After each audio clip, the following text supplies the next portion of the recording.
more than 300 comments in an hour and a half, the vast majority of them words of appreciation in Ukrainian and English. Oh, thank you. Thank you, fella. Turkish President Erdogan said that Putin had agreed with him on the need to extend the grain deal.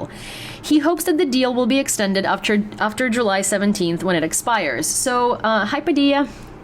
So, you guys, I was telling you earlier that Erdogan has everything over Putin, especially because he controls the Bosporus Strait, and also because, well, Turkey is literally Russia's only window into the European world. So, yeah, Erdogan can make Putin extend the grain deal because Erdogan has all the cards over him and all the pull over him. The United States buys back decommissioned MiM-23 Hawk air defense systems sold to Taiwan to provide them to Ukraine as part of a military aid package. There was an air alert in Kyiv and most regions of Ukraine. South African President Cyril Ramaphosa asked Russia to send Russian Foreign Minister Sergei Lavrov. What's he got over him exactly? Well, let me start. So first of all, Turkey is the only place where Russians can go in order to avoid the sanctions and get into Europe. Turkey is also pretty much the only place where Russians can go on a budget on a vacation that isn't Russia. Turkey is one of not many countries that still trades with Russia.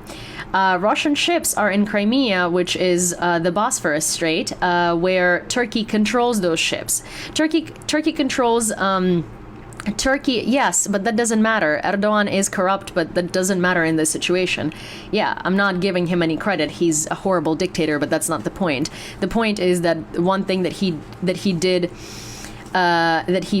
in order to the one thing that he did in order to like get Putin under his thumb is he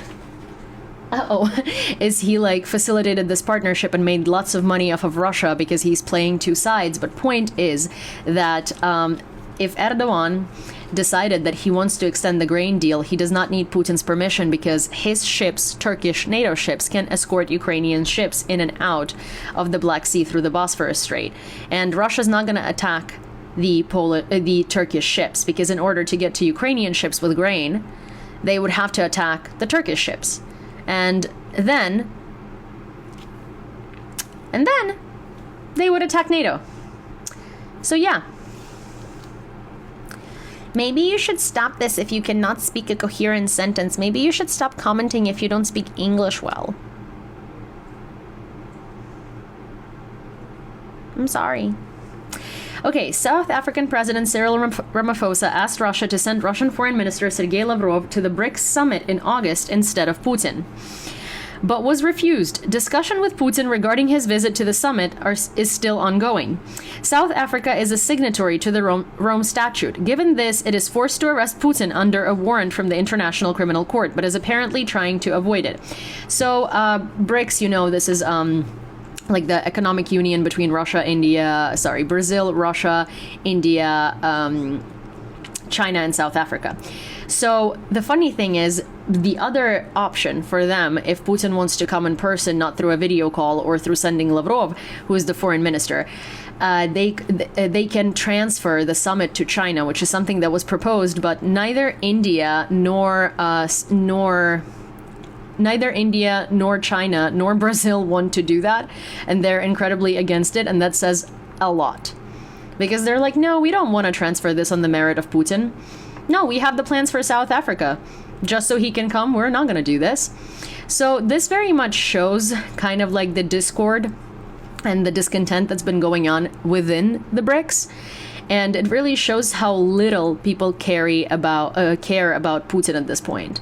Because had this been like 2 years ago and Putin wasn't able to make it to South Africa, particularly for some reason, they would have moved the summit to a different country. But here, both India, China, and Brazil are like, no, sorry, we don't want that. So that really shows disrespect, and that really shows how little he matters on the international political arena at this point. The Ukrainian GUR has sources in the offices closest to Putin. We have our own sources in the closest offices, so to speak.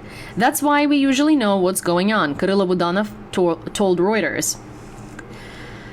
Valery Zaluzhny gave an interview to the Washington Post. Valery Zaluzhny is the commander-in-chief of the armed forces of Ukraine.